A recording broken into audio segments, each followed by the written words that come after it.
Qaydan жүрсің, мына сыйқың не? Әкем мені үйден қуып жіберді.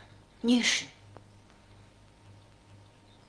Қаңғы бас арам тамақсың деп шешіндіріп тырдай жалаңаш үйден қуып шықты.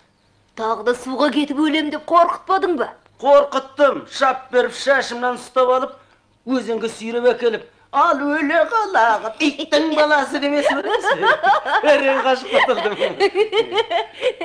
Енді не істейсің?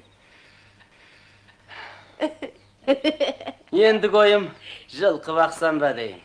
Жалғанды жалпағынан басқан бау кеспе болым дебен ғой.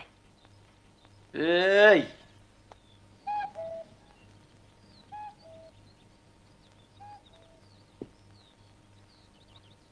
Жалаңаш жүріп батыр болғанша мал бағып тау жүрген